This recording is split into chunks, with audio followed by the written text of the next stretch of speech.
8. If we want to put seed under some category, what is the category under which we can put it? We can consider it as raw material, because the plant grows from the seed. The seed cannot be a tool, nor can it be auxiliary material. If we want to give a name to the seed, it will be raw material. But, if it is a naturally formed seed, we have to name it as naturally existing original substance or something else. 9. There is water in the pot. What is pot? What is water? A pot, used as a tool. Water, used as food. Every article is meant for consumption. We need to refer to the articles with such names based on the differences in using them. 10. What are the means of production? Are the means necessary to produce anything, and everything is the means of production? To make some products, we do not find raw materials. In some contexts, we do not find auxiliary material. Whatever is necessary for production in a given context, it is the means of production. 12. How do we refer each object in this picture? Earthen stove, tool. Firewood, auxiliary material. Pot, tool. Contents in the pot, raw materials. What is this water? May be raw material or drinking water. 13. What is this? It is water that cleans the vessel. It is auxiliary material. 38. 8. What is labor? I stitched a shirt, right? That is work. We may refer to work as labor. In this case, it is the work of stitching. In other words, it is the labor of stitching. The variety of clothes that we wear are produced due to the labor of stitching. If someone makes a chair, it is carpentry work or labor of carpentry. Wooden furniture such as chairs, benches and cots are produced with this kind of labor. If someone grows plants, it is the labor of agriculture. Plants and trees grow because of it, and we get vegetables, fruits, and food grains. If someone cooks a meal, it is the labor of cooking. The things we eat are produced because of this labor. Thus, if we need anything for our use, we have to perform the labor necessary for that. Not just a single kind of labor, many different kinds of labor have to be performed. To make a shirt, the stitching work has to be done on a cloth, right? This means that cloth has to be available first, in order to make a shirt. The thread has to be there beforehand to make the cloth. Cotton has to be there beforehand to make the thread. To have cotton, the work of growing cotton plants needs to be done. To grow the cotton plants, there has to be land. But, we need not make the land. The land is already there in nature, right underneath our feet. We can do anything on the land. We can build houses. We can grow crops. If we need to have cotton plants, we have to remove the rocks from the land, till the land, sow the cotton seeds, and grow the plants. This means, if we need a shirt, the work has to start from growing the cotton plants on the land. If we have to grow cotton first, then spin the cotton into a thread, weave the cloth from the thread, and then stitch the cloth into a shirt, if we do so many kinds of work, a shirt will be ready. Since the raw material for the shirt is cloth, all the preparatory work that needs to be done to make the cloth is directly related to the raw material. 39. But, to make a shirt, raw material alone is not enough, right? Some tools like scissors and needle are also necessary, aren't they? All the work necessary to make the tools must also be over, and the tools must be ready by then. This means, to perform a new labor, many other labors must have been performed before it. Let us start with cotton once again. Seed alone is not responsible for the growth of the cotton plant. Cotton is produced from things like the nutrients in the soil, sunlight, water, air, etc. In the absence of any one of these elements, the plant does not sprout and grow. But we cannot call them raw materials. If they are raw materials, They should be made of labor. Air, water, sunlight, soil fertility, none of these is made of labor. This is how cotton is made. Clothes. Tilling the land or washing. Later on, when thread is made from cotton, cotton will be the raw material, and the thread will be the new product. When the cloth is made from the thread will be the raw material, and the cloth will be the new product. When the shirt is made from the cloth will be the raw material, and the shirt will be the new product. Thereafter, there will be no new product that we can make from the shirt. But the shirt itself becomes first the raw material whenever it gets dirty and becomes a new product whenever it is washed. 40. The shirt keeps changing back and forth like that. If ironing is done on stitched clothes, the clothes before ironing are the raw materials. The clothes after ironing are the new products that came as a result of that labor. If we want to do labor afresh, raw materials, tools and auxiliary materials produced by several kinds of labor must be readily available. But, raw materials are not necessary for some kinds of labor. Auxiliary materials are not necessary for some kinds of labor. But tools are necessary for all kinds of labor. We have to look at these things in a detailed manner because, in the past, even great intellectuals were not aware of what raw material is, what a tool is, and what the role of each of them is. Even now, many people do not pay proper attention to these things. That is why we need to learn these things properly. We have to learn these things in much more detail as compared to the people who came before us. Questions and answers. 1. What is raw material and what is the new article if we look at things beginning from cotton to the shirt? Whenever an article is made, that article will be the new article. If cotton is made, it is new material. Then, cotton itself is the finished article. If cotton is the raw material, yarn made out of cotton is the new article. If yarn is the raw material, cloth that is made out of yarn is the new article. If cloth is the raw material, a shirt made of that cloth is the new article. But with that shirt, we will not make any new object. When the shirt gets soiled and fades out, then it becomes the raw material. After it is washed, the washed shirt will be the new article. The shirt will be torn completely after some time. 41. 9 labors that do not make products. We are seeing that things are produced because of labor. But, some kinds of labor do not result in any products. For instance, consider the work of driving a bullock cart. This is also a type of labor. To carry on this labor, there has to be a cart to begin with. Then, there should be some oxen to pull the cart. Then there has to be a person who drives the cart. If clothes are made from the work of stitching, or wooden furniture is made from the work of carpentry, what products are made from the work of driving a cart? No products are made.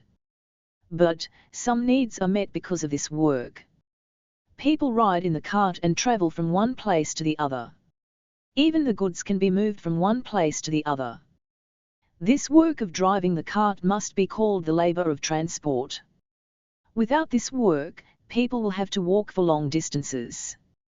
They will have to carry things for long distances. The purpose of this labor of transportation is not to make products. It is to satisfy the transport needs. Bicycles, buses, ships, trains, airplanes, all these are means of transport. That is, they are the tools necessary for transporting things. Let us say Gapaya is driving the bullock cart. The cart is loaded with bags of paddy. In the work of driving the cart, what are the raw materials? What are the tools? What are the auxiliary materials? Are the bags of paddy in the cart raw material? No. When some work is performed on raw material, the raw material has to undergo some changes in its body and has to transform into some other material. If the work of stitching is done on cloth, it changes into a shirt, doesn't it? If the work of cooking is done on rice, it changes into cooked rice. 42.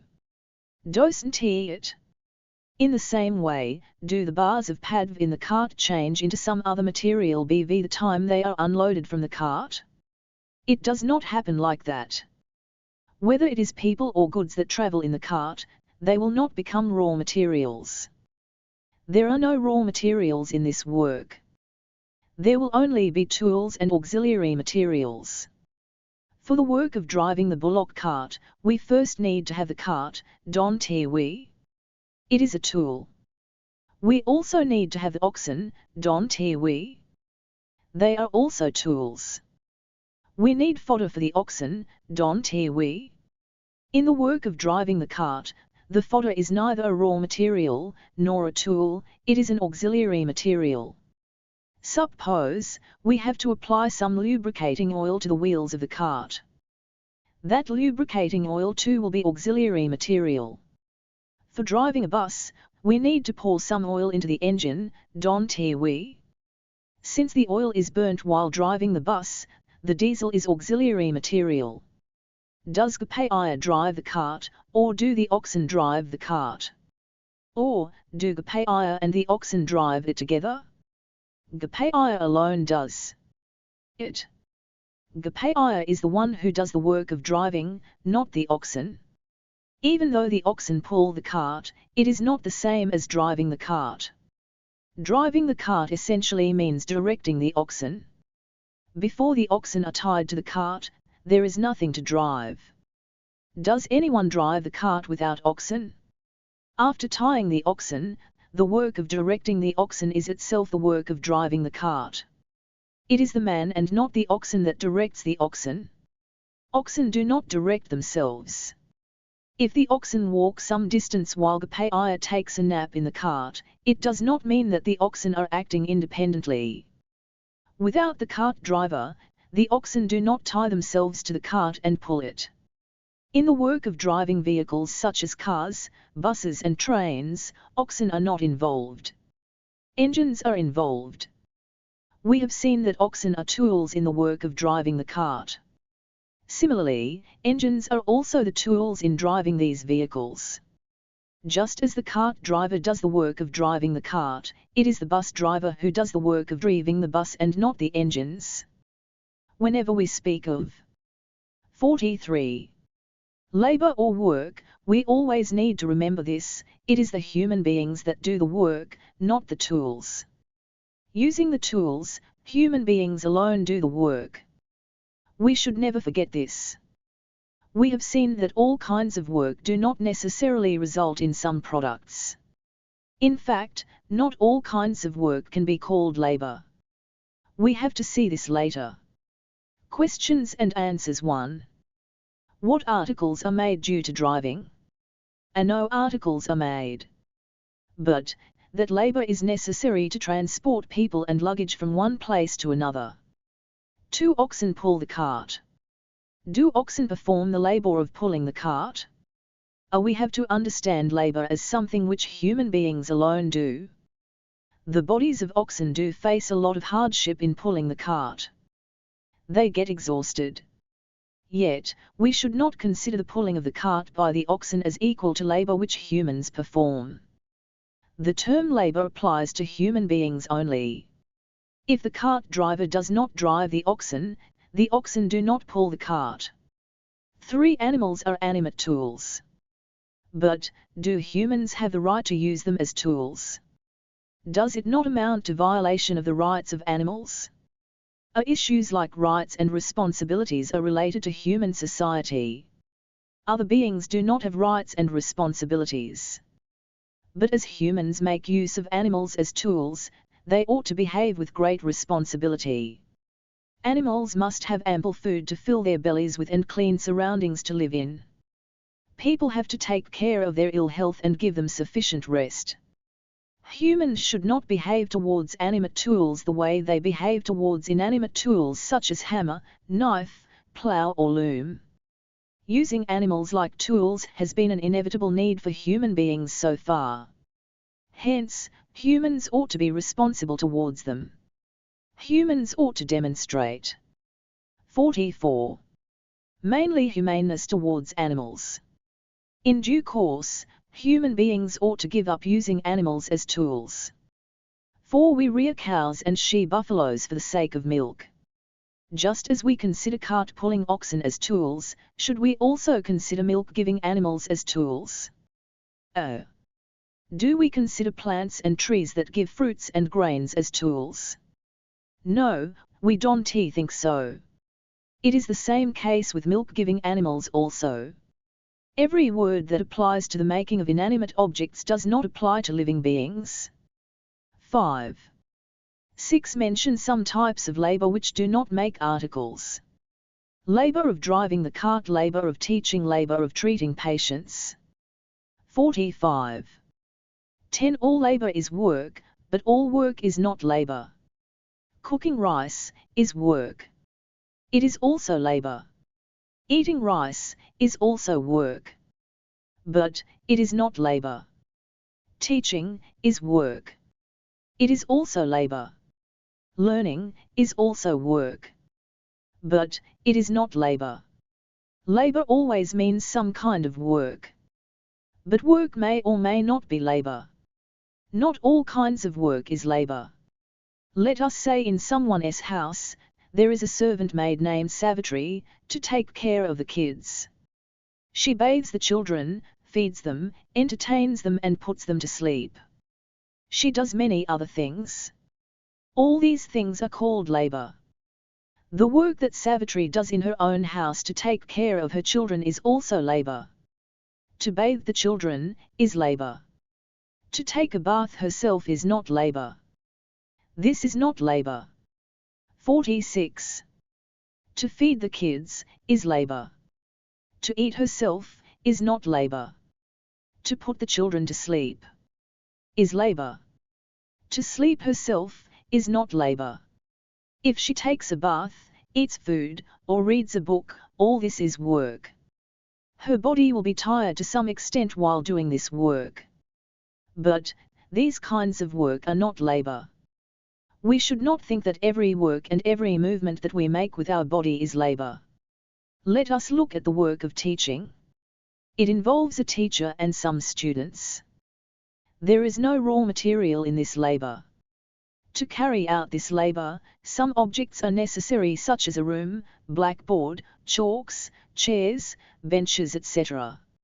All these are tools that are necessary for this labor. When the teacher writes on the blackboard with chalk, the chalk becomes smaller and turns into powder. It is an auxiliary material. If the teacher beats the children with a cane, that work is not labor. Beating the children is not a natural requirement for teaching. The cane used to beat the children with is neither a tool nor an auxiliary material for the labor of teaching. It is an improper tool that has no connection with the labor of teaching. If that improper tool became necessary, it // means that the relation m-ship bet xtw when the teacher and students is faulty.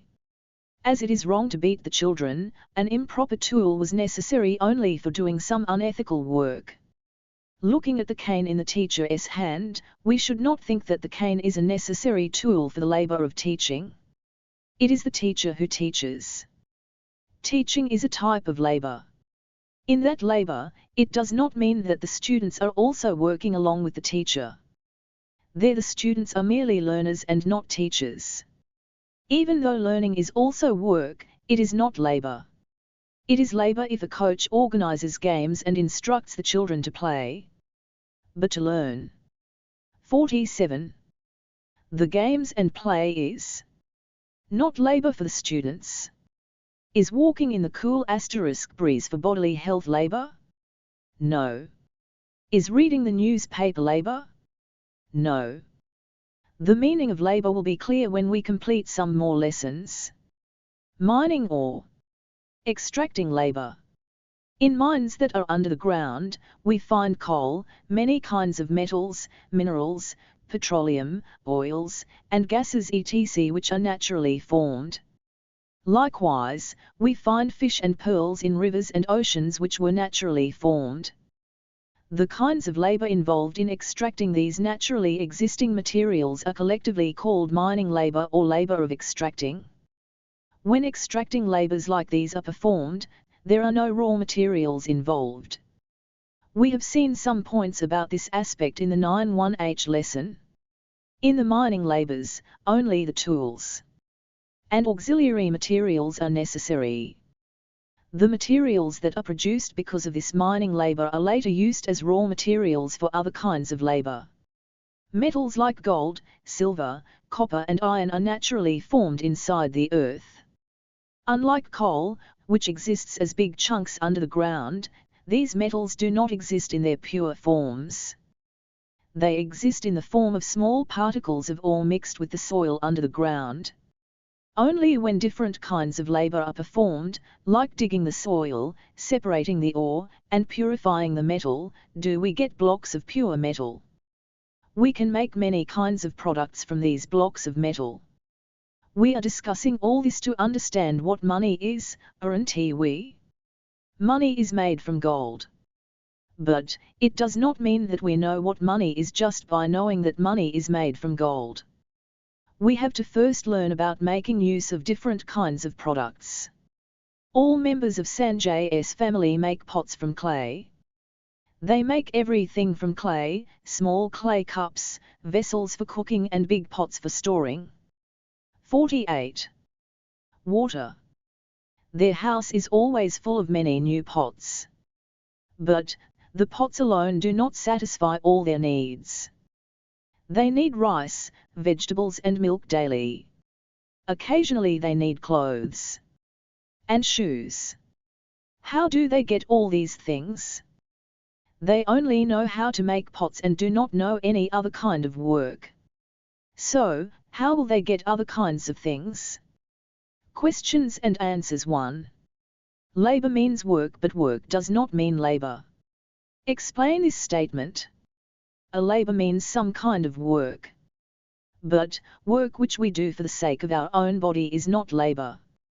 Activities like breathing, eating, bathing, sleeping, reading, playing and the like do not come under the category of labor. If we do the activities for the sake of others, then they come under the category of labor. Any work which is done to make articles or which is necessary for our life is labor. 2. Breathing, tilling the field, reading, washing clothes, driving, sleeping, out of these, which are types of labor and which are not. 1, 3 and 6 are not types of labor. The remaining are labor types. 3. Activities like eating food and reading a book are not types of labor. Well, then, don't we need some means to carry on such activities which are not labor? To carry on any work, whether it is labor or not, we need certain things which are relevant to that work. To eat food, we need cooked rice. To read a book, we need a book. Whether a given work is labor or not, it needs means relevant to it. 4. If the teacher uses cane against the students, it implies that the relationship between the teacher and the students is faulty. How? A teacher is a person who ought to teach students. His job is to teach and not beating. If a teacher is beating students, it means that he is not playing the role of a teacher but playing the role of a policeman. Beating children is not a relationship that is expected in a place where education is imparted. Such a relationship is a faulty relationship. 5. Here we are studying philosophy also. This is what we said in the lesson. What is philosophy? All people must understand any problem and every problem in the same manner. The correct solution must appeal to everyone equally. But this does not happen in the present-day society. Every person will have his own view even on a minor issue. Out of those views, only one view may be right. Or, none of them may be right. One view is that if children do not study well, we have to punish them and instill fear in them. According to this view, children study well if they are punished in various ways, making them sit like a chair near the wall, putting chilies in the fire kept in a small earthen pot near the nose, hanging the student upside down from the top of a room or a tree and beating mercilessly. Another view is that such punishments are totally wrong. According to this view, children study with care and interest if we teach them slowly, patiently and clearly, and we cannot impart education by creating fear in them. On every issue we find mutually contradictory views. Everyone has his own philosophy. But we ought to know what is correct and then follow the same. Plus or minus. 11. What are exchanges? Sanjay's family lives in a small hut. His family members make clay pots. They grow a few vegetable plants in the backyard. They rear a she-buffalo which gives milk. What they do primarily, however, is to make clay pots. That is all. They cannot do any work other than this. But they do need many more things for daily use, don't they? How will they get rice? How will they get clothes? How will they get shoes? How will they get such things which they do not make? Based on our knowledge of 50. The present day, we can give answers to these questions easily. We can say that since they make clay pots, they sell the pots, and with the money so earned, they buy the required articles in the market. There was, however, no selling or buying of things in the remote past. In the remote past, there was nothing like money. What did happen in the past when there was no money? We have to understand things from the beginning. There are many more families in the same village where Sanjay's family lives. All the members of Lakshmi's household toil on the farmland and grow grains and vegetables. They also rear cows and buffaloes. But they do not know how to make clay pots or shoes. Then, how will they get pots and shoes? A few more families live in the same village. Some families do woodwork. Some make shoes. Some weave clothes. Some wash clothes. Some cut hair. In this manner, people in the village do various kinds of work. Some people do one kind of labor while other people do other kinds of labor. As people do different kinds of labor, it amounts to the division of labor.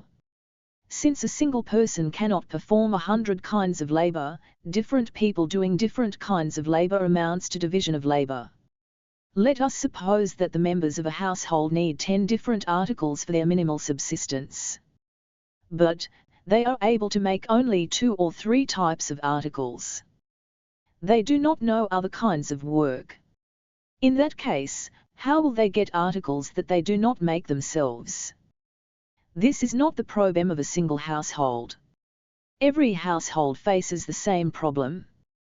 What is the solution for this problem? The solution is to offer articles made by one household to another and receive articles made by the other household in return. Sanjay's family makes only clay pots, isn't it? They need shoes. Myra's family makes only shoes. They need pots. One day, Sanjay carried a pot to Myra's house and said, "Myra, my shoes have worn out. I want a fresh pair. Take this pot and give me a pair of shoes." Myra was quite delighted. "I was about to go to your 51 house. Our water pot broke off. A while ago, my wife asked me to go to your house and get a fresh pot. In the meanwhile you have arrived," said Myra to Sanjay and called his wife. Myra's wife came out, took the pot and thrust her face into it, scanning all around. "No cracks, it is very good," said she, quite pleased. She carried the pot happily to the front yard, rinsed it with water thoroughly, set it over a heap of sand, filled it with fresh water and covered the pot with a lid. "Choose shoes of your choice," said Myra to Sanjay. Sanjay inspected all the pairs of shoes lying below a wooden plank, selected one pair and inserted his feet into them. "Myra, this pair of shoes suited me very well, I am going." Saying this, Sanjay left happily, giving one article and taking another article. What has transpired between Sanjay and Myra? The article which Sanjay made has gone over to Myra, and the one which Myra made has gone to Sanjay. The articles have changed from one side to the other. When this happens between two different articles, we should call it an exchange. It has a specific name, barter system of exchange. Even though Sanjay does not know how to make shoes, he got a pair of them. Although Myra does not know how to make pots, he got one. With the exchange of one person's article to the other, the needs of both the families are met. Exchange is nothing but labor relationship. What is the relationship between the potter's family and the shoemaker's family? Are they brothers? No. Are they friends? No. Are they enemies? No. Relatives? No. Then what is their relationship? They use each other's labor. It means, the relationship between them is the labor relationship. Not only these two, many more families live in that village. Baba Balaya's daughter Zita is running high fever. Pulaya gives good medicines. 52. For fever. When they called Pulaya, he treated Sita. The fever subsided in 2 days. Later when Pulaya called him, Balaya went and trimmed Pulaya's hair. There was a transfer of Balaya's labor to Pulaya, and Pulaya's labor to Balaya. The needs of both the families were satisfied. Even though the members of a family make only one kind of an article, using that article, they will procure many other articles. Members of a family making clay pots procure shoes in exchange for one pot, a small measure of grain in exchange for another pot, hair trimming in exchange for yet a different pot. They get their clothes washed in exchange for one more pot. In this manner, all the needs of the potters are met. Likewise, shoemakers offer shoes and get other articles. Similarly, barbers do hair cutting and procure articles they need. All of these transactions are exchanges. If one individual gets service from a second individual and does a different kind of service for that person, it becomes an exchange of work. In other words, an exchange of labor. Alternatively, if an article of one person is transferred to another person and the other person's article to the first person, then it becomes an exchange of articles. As a matter of fact, exchange of articles is an exchange of labor only. Exchanging things is same as exchanging one's labor for another. An exchange between a clay pot and a pair of shoes is the same as an exchange of labor that made the pot and the labor that made the shoes. All the exchanges that take place among the people of that village are labor exchanges. Their relations are labor relations. Questions and answers 1. What are exchanges? A giving one article and taking another. Exchange of articles is change of articles from one side to the other. 2. The barber's family needs a pot. Then between whom exchange should take place? The barber has to take a pot from the potter and does hair dressing for the potter. This means an exchange takes place between the labor of hair cutting and the labor of pot making. 53. 12. The use value of an article. Sanjay gave a pot which he made to Myra and accepted a pair of shoes which Myra made, didn't he? This is called barter system of exchange. In those days, when the money had not yet emerged, all the exchanges occurred in the form of barter system, by exchanging one thing for another. Then, a question arises, how will exchanges take place after the emergence of money? We shall look into this question in the subsequent lessons. At the moment, we shall discuss this matter very briefly. Once money emerged, giving one article for a different article will not do. One has to give only money. We have to give articles which we make to people who need them and take money from them in return. We have to give the same money to others and take things which they made. Transactions that take place by means of money are also exchanges. They are exchanges between money and an article. All this is what had happened after money has emerged. We must, however, understand what money is in the first place. We still do not know that. When we give our article, why do we get money in return? Why do we get an article, if we give money? We shall see all these questions in the subsequent lessons. At the moment, we are still in the stage of barter system of exchanges where money does not exist. If we give a pot and take a pair of shoes in return, then it is a barter system of exchange. If we give a fistful of rice and take a bunch of curry leaves in return, then it is a barter system of exchange. If we give a basket full of grains and take a basket load of berries or the kernel of an unripe palm fruit in return, then it is a barter system of exchange. If a washerman and a doctor work for each other, that too is a barter system of exchange. In this manner, the barter system of exchanges used to take place among all people in villages in the remote past, and their needs were fulfilled. 54. Among articles, some are small, some are big, some are very big and some are very small. Some articles are made with less effort and some others with a lot more effort. Some articles are made very rapidly and some others only after a prolonged time. We would not get a bigger article if we give a smaller one. If we give an article of smaller effort, we would not get an article made with a greater effort. For exchanges to take place there exists a condition, namely, values of both the articles must be equal. So far, we have discussed points which we could understand easily. Hereafter we will have to gradually face some difficulty in understanding. By difficulty we do not mean too much difficulty. We need to read carefully, applying some thought. At the time of their emergence, exchanges would take place for daily needs. Because the potter and the shoemaker were in need of each other's articles, they exchanged their articles and used them. In those days, there was no concern as to which article was larger or which article was smaller. No one would have an objection to give away a larger article if the need was for a smaller one. Such objections too, however, began gradually. To make an article, would it need a smaller effort or a greater one? Which one would involve more effort, to make a pot or to make a pair of shoes? Which one would involve more effort, to make a chair or to make a blanket? Such thoughts had begun.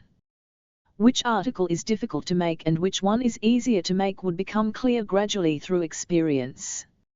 Ever since that became clear, conditions would emerge as a prerequisite for exchanges to take place.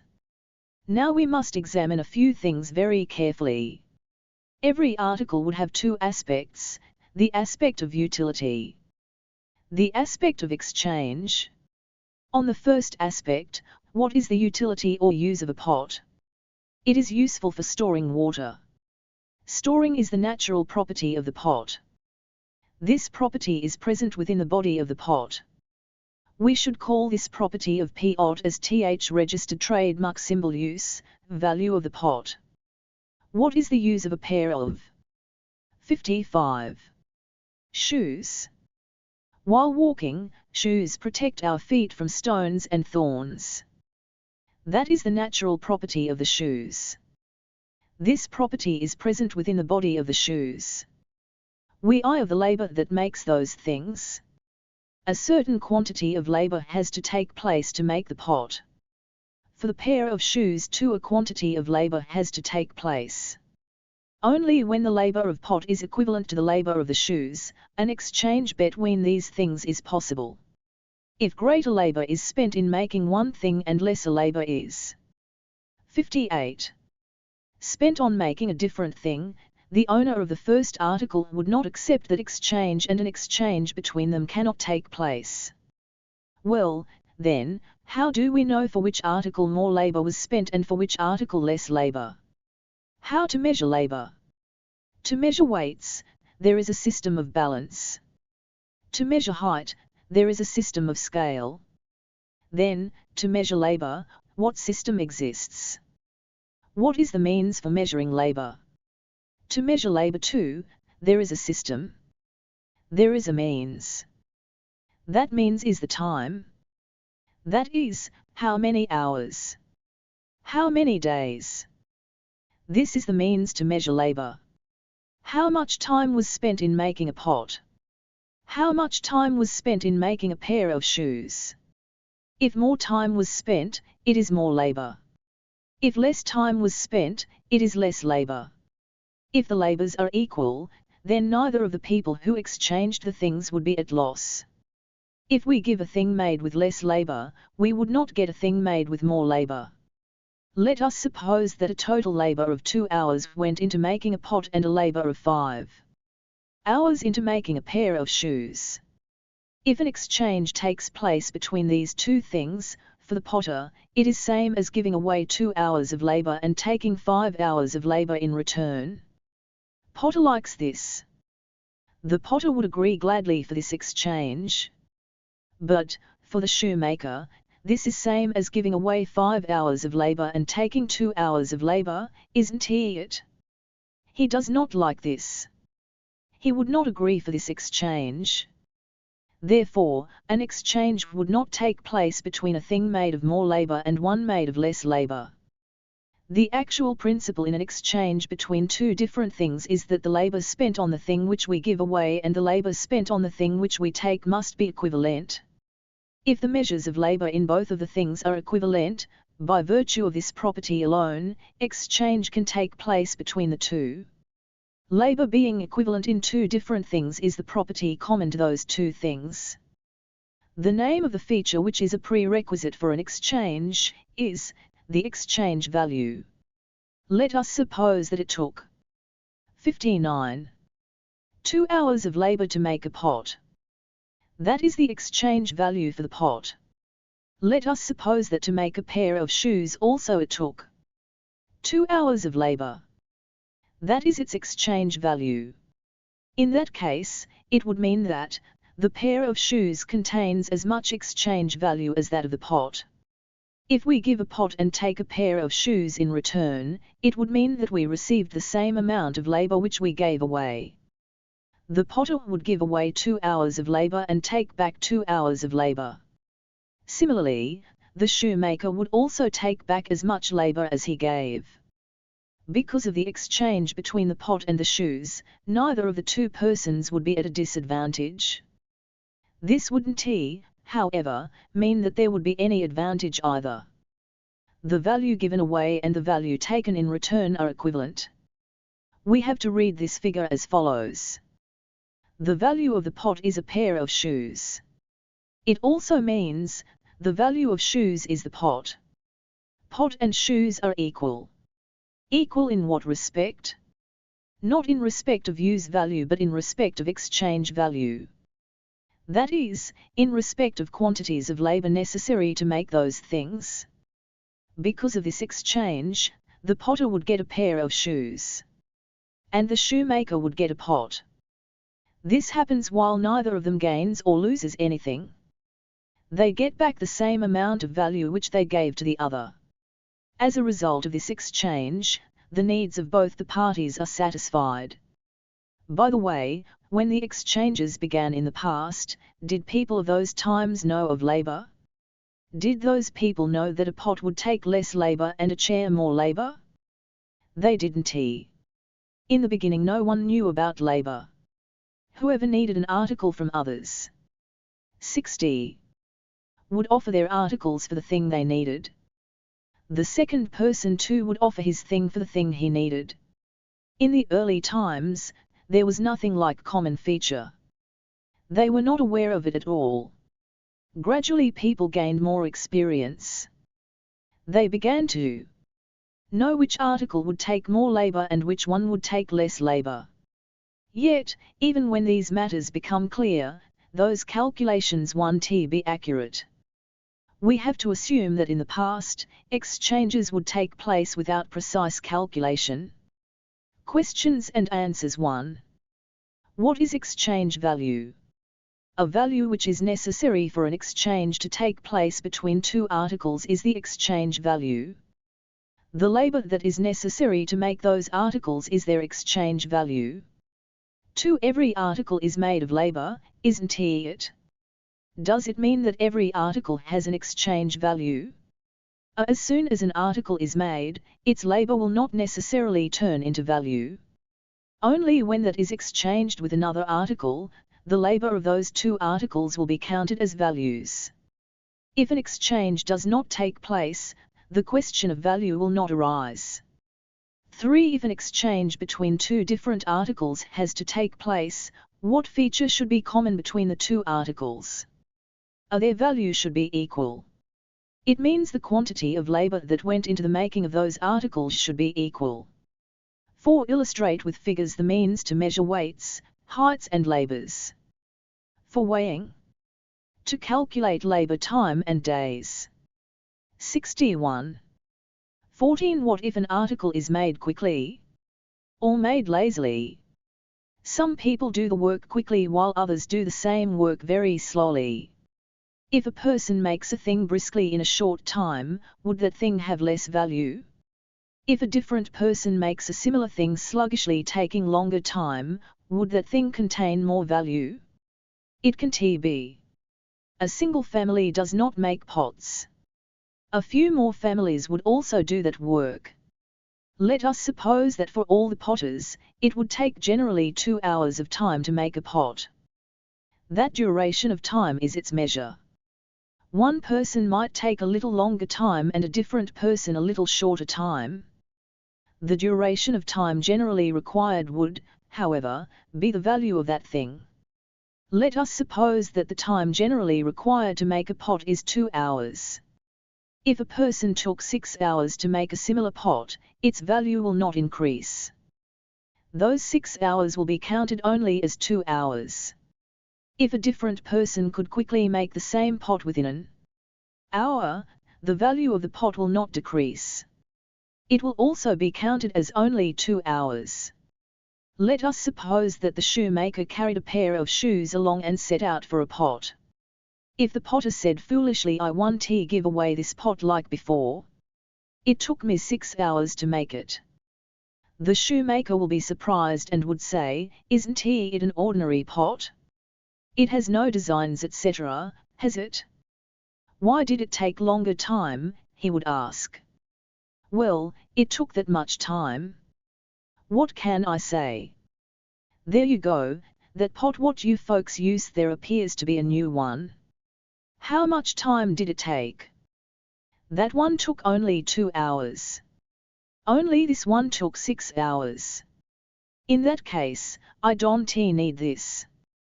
You keep this and give me that pot, the shoemaker would say. The potter would put a blank face and make a compromise. All right, take this pot and give me the pair of shoes. He would realize his mistake. The amount of time that 62. People take on an average to make an article is considered as its time. However, the value will not increase if the article is made slowly by taking longer time, or the value will not decrease if the article is made swiftly. Natural substance. To make an article, the labor of human beings alone is not enough, natural substances are also required. The beginning of making of any article would start with some kind of a natural substance. Naturally existing forest. To make a pot, first some clay is necessary. We can get it by digging the earth. Earth is a natural substance. It is not made out of anyone's labor. Such a natural substance does not have an exchange value. For digging the earth, a certain amount of labor must take place on the natural substance. If a heap of soil is extracted after digging the earth, that soil cannot be a natural substance because some labor has been spent in extracting that soil. Only this heap of soil is not a natural substance. When the soil exists as it is given by the nature and remains where it is presented by the nature, only then it is a natural substance. Once we spend some labor on it, the soil cannot be a natural substance. The soil extracted will now have some value. Whatever quantity of labor we spent on the soil will be the value of the soil. That soil will now become raw material necessary to make a pot. Labor in the tool. To dig out the soil, some kind of tool is also necessary. The tool was already made of labor. Since that tool is needed to dig the soil, it implies that the labor spent on making the tool is necessary to dig the soil.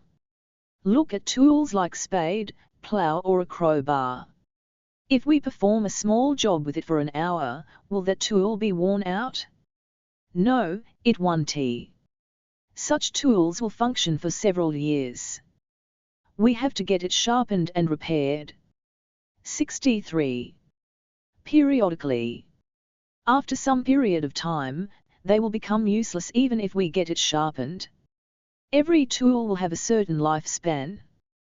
The value of a given tool will add in small portions to a certain number of articles in whose making the tool was used during its lifetime. The value of a plough is 20-hour labor, let us say. In its lifetime, it was used to till 40 acres of land. Which means, the value that goes into the tilling of 1 acre is half-hour labor. This is the amount of labor that adds to the grain raised in 1 acre through that plough. The types of labor related to other tools, oxen and persons who tilled the land in order to raise that crop are different. If soil is dug from the ground, the labor of digging and the labor of tool making together will be the value of the soil. To make a pot with that soil, prepared that way, water is needed to make clay. A pond exists far away. It was not dug by people. Water in the pond is a natural substance. When the water remains in the pond, it has no value. To bring the water out from the pond, we have to do some labor. To do this labor a vessel-like tool is also needed. That tool had already been made of labor. If the water is brought out of the pond, the labor of carrying and the labor in the tool making together will be the value of the water. If the water is poured into the soil to make clay, the water and the soil both will be the raw materials. A certain quantity of labor has ordered to make a pot with these raw materials. Some kind of a tool also is necessary to do that labor. Starting from digging the soil, till the pot is made, various types of labor performed by Sanjay and also labor related to making of the tools, all of them put together, will become the total labor needed to make the pot. That total labor is the value of the pot. If we assume the total labor to be 2 hours, the value of the pot will be 2 hours. This is the way in which value is formed for anything. 64. Questions and answers 1. If a tailor stitches a shirt for someone, he will get 1 seer 1. Parvathi could stitch 1 shirt in a half day. Savitri stitches the same kind of shirt in a day. Is the labor spent by both equal? Who gets what measure of rice? A labor time spent by Savitri is double the labor time spent by Parvathi. But labor in both their cases is counted in the same manner. Both have stitched 1 shirt each. Both will get the same amount of rice. If a person works lazily, a portion of that labor time will have no value. However, in this example, the question does not tell us whose labor time represents the average labor time. If Parvathi's labor time represents the average time, Savitri would get paid accordingly. Or if Savitri's labor time represents the average time, Parvathi would also get paid accordingly. 15 Old labor and new labor. The total labor needed to make an article is the value of that article, isn't it? The total labor consists of some old labor and some new labor. Once an article is made, these 2 kinds of labor will together become the old labor. To make an article, raw materials, tools and auxiliary materials are necessary. No article is made without them. These 3 ingredients were also made of labor. Since that entire labor was already done, it is old labor. Labor that takes place using those ingredients is new labor. Once the pot is made, the entire labor of making the pot will become old labor. When a shirt is stitched out of a piece of cloth, all the initial labor that went into the making of the cloth is old labor. The labor of stitching that is spent on the cloth subsequently is new labor.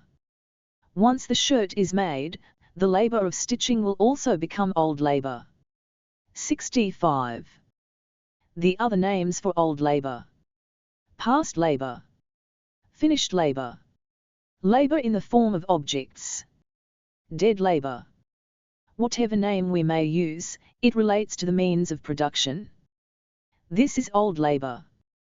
The other names of new labor, present labor, labor that is taking place at the moment, living labor.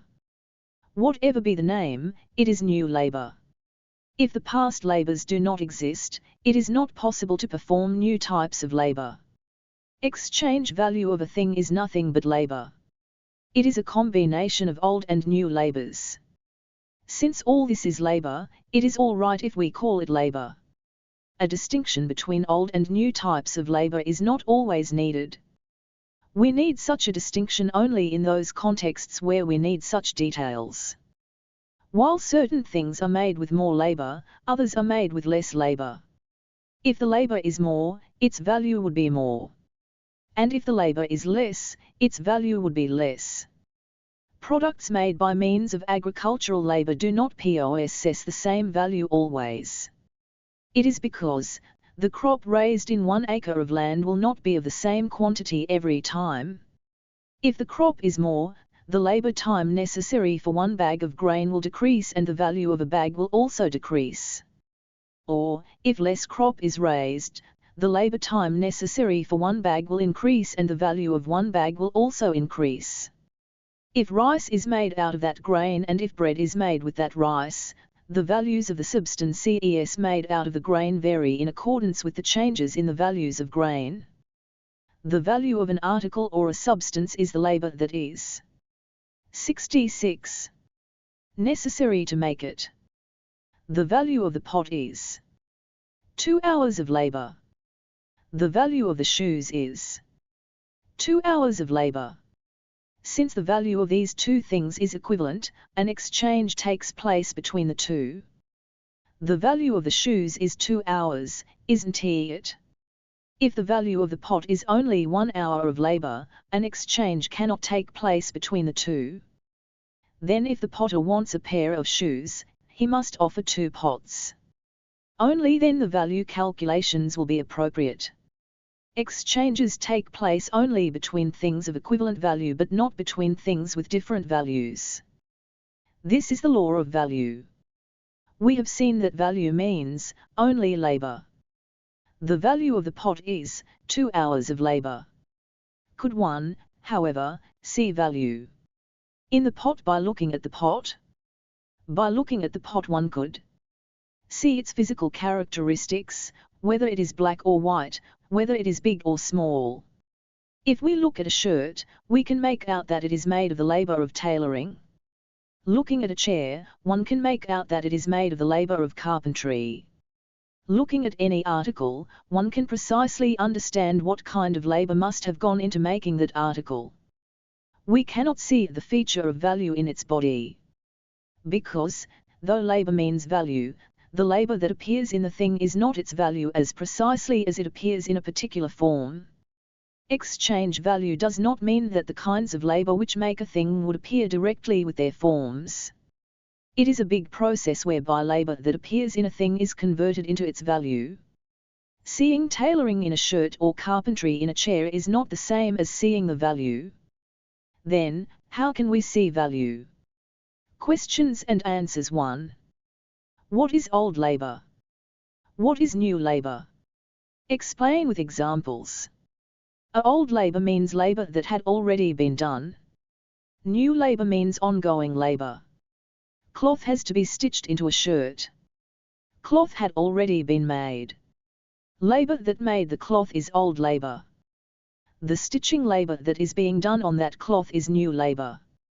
Labor that made tools is also old labor. Labor that made the needle is also 67 old labor. The stitching labor done by means of the needle is new labor. To put it briefly, the labor that made the means of production is old labor, the labor that is taking place by means of those means is new labor. 2. What are the other names of old labor and new labor? Old labor equals past labor equals dead / non-living labor equals finished labor. New labor equals present labor equals living labor equals ongoing labor. 3. What labor do the human beings do, old labor or new labor? It is human beings who do any or every labor. It is human beings who did old labor. It is human beings who take up new labor. 4. Parvathy is stitching a shirt. Now, the labor that is taking place is old or new. A new labor is taking place. Old labor has already taken place. Cloth, needle, thread and buttons were already made. 5. A chair is made just now. Is the labor that made the chair old or new? As the chair is already made, the entire labor that was spent on making it is old labor. 6. To make a shirt, we need cloth. To make cloth we need yarn / thread. To make yarn we need cotton. To make cotton, we need agricultural labor. Of all these labors, with which labor do we make a shirt? We have to talk about that labor which is done on the raw material necessary to make a shirt. Cloth is the raw material for the shirt. Stitching is the labor that is done on that shirt. Therefore we have to say that the shirt is made of stitching labor. In the case of any and every article, we have to talk about that labor which takes place in the process of making a given article as new labor. 7. Is the labor of tailoring enough to make a shirt? Don't here we need the labor of weaving that made the cloth and the labor of cultivation that made the cotton? The labor of weaving is necessary not for making the shirt but for making the cloth. The labor of cultivation is necessary neither for making the cloth nor for the shirt but for making cotton.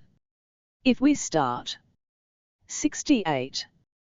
Considering the names of the past labors, don't here we consider the plough-making labor and loom-making labor? Moreover, means are necessary to make a plough and loom. To make those means, we need other means. This goes on backwards endlessly. Therefore all that is irrelevant. Since a shirt is made of tailoring labor applied to cloth, we have to consider only tailoring. The entire past labor is present in the raw materials and tools. New labor adds to the old labors. This applies to any and every article. 8. What are necessary to produce an article? Means of production and labor. Old labor and new labor. 10. Does new labor take place separately and in isolation? What labor is present in this tool? Old labor. 9. No, it doesn't. While the new labor is being done, raw materials and tools are consumed. Which means, old labor is also consumed along with new labor. 16. How can we see the value? By looking at any article one could discern all its physical properties. One could realize what would be its use. A shirt for wearing. A pot for storing water. A chair for sitting in. Thus, the use values of things appear through their bodily properties. The value of any article, however, does not appear when one looks at that article. Then, how can we see value that doesn't reside in the body of a thing? Does this mean that we cannot see it at all? Why can't we see it? Value means exchange value only, isn't it? Exchange value will certainly appear when an exchange takes place. We have already seen values. When an exchange took place between a pot and a pair of shoes, what has happened? What have we seen there? 69. Here, value appears. What is received in lieu of pot is the value of the pot. What is received in lieu of shoes is the value of the shoes. The value of the pot is the shoes. The value of the shoes is the pot. When the shoes are given away and a pot is accepted in return, the value of the shoes amounts to the value of the pot. Likewise, when a pot is given away and the shoes are accepted in return, its value amounts to the value of the shoes. What if no exchange takes place for the pot at all? People at home are using it. They do not send it for an exchange. The pot has not left the potter. No other article is received in return. In such a situation, we cannot see the value of the pot. If exchange does not take place for an article, does it mean that that article has no value? Does this mean that that article was not made out of labor and therefore has no value? Not so. No article can be made without labor. An article gets made to start with. Whether that article would be exchanged subsequently or not is a different matter. Regardless of whether or not an article gets exchanged, every article is made of labor. We can see the value of an article only when there is an exchange. If there is no exchange, there is no question of its value. When a pot is exchanged, its value would be in the form of a different article, isn't it? Isn't it surprising that the value of an article is detached and exists separately from that article? Questions and answers 1. An article is made. If we look at it, we will know its color. Will we know its value? No. We will not know about it because value does not stay in the body of an article. 2. A little earthen pot and a silver jug are side by side. If we look at them, it will be clear that the value of the little earthen pot is less and the 70 value of the silver jug is more, isn't it? This means the values of those articles are visible to us, isn't it? We must have seen such articles many a time before. We might have heard that the value of gold is more than that of earth.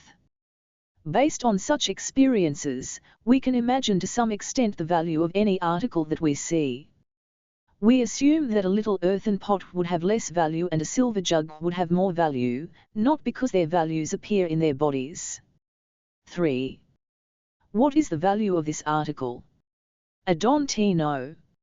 Only when the pot is exchanged and another article is received, that article will be the value of the pot. 4. What is the meaning of this picture? That these two articles are equal in labor value. Having given grain, the chair has been taken. Having given the chair, grain has been taken.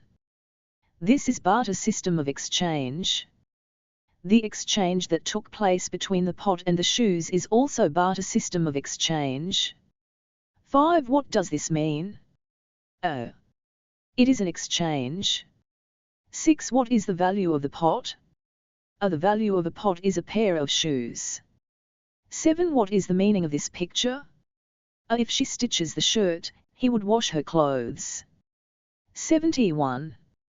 17. Why does the value of an article exist outside of that article?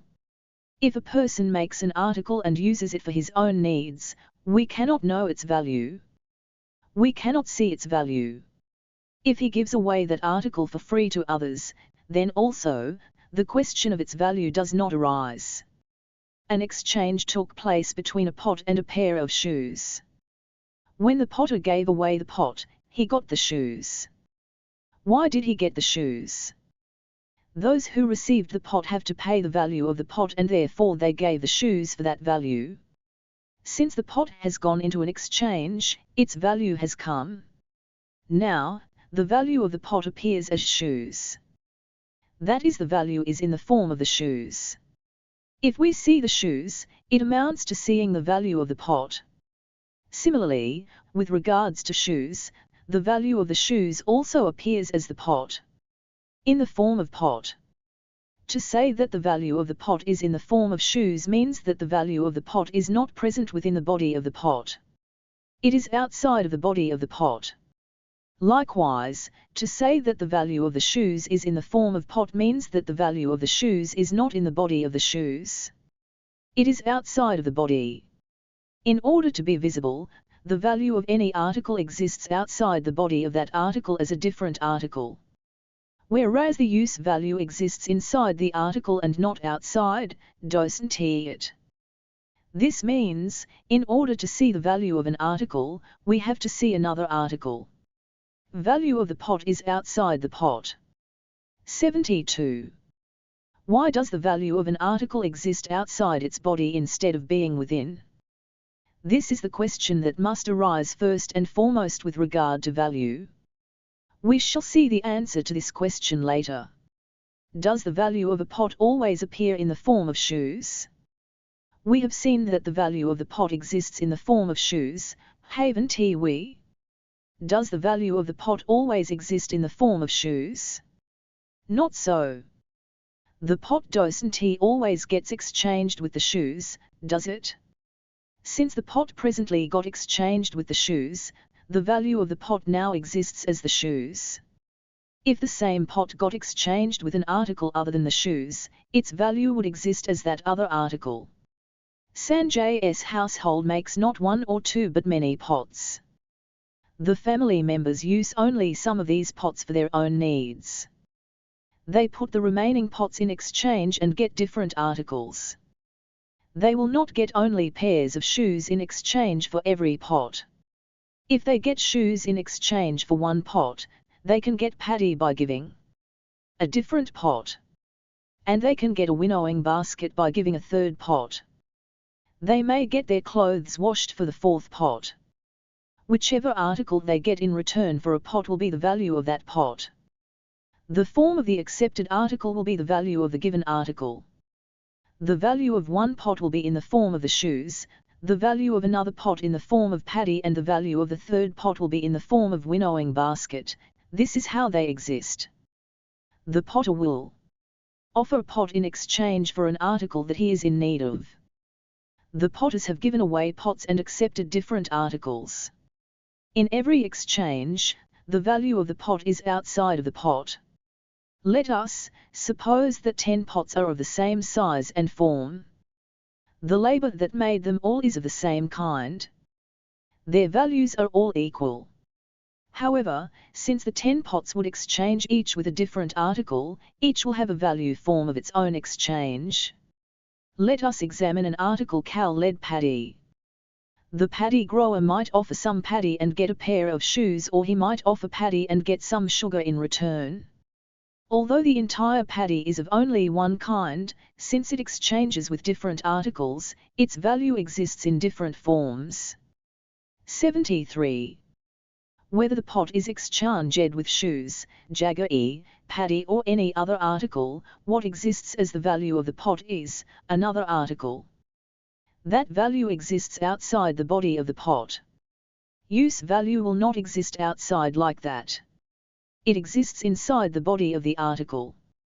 To know whether the pot is bigger or smaller, one must examine the pot.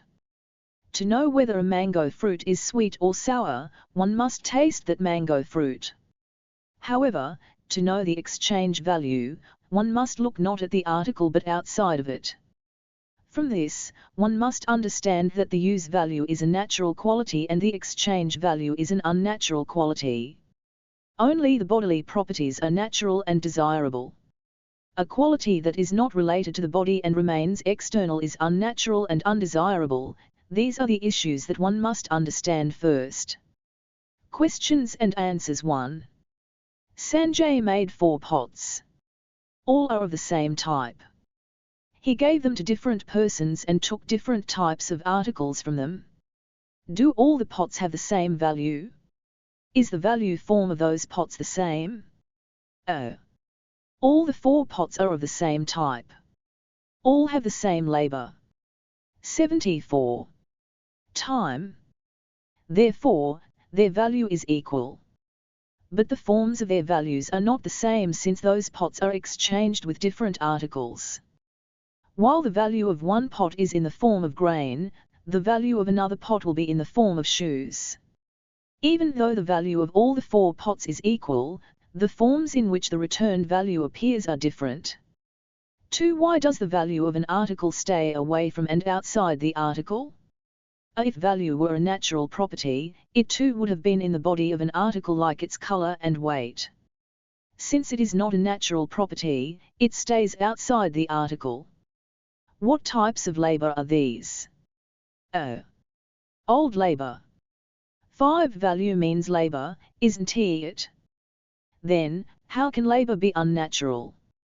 To answer this question, we have to study 3 or 4 lessons more. We have to wait till we finish them.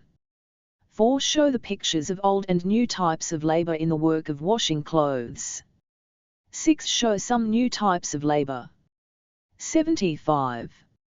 18. Value is unnatural.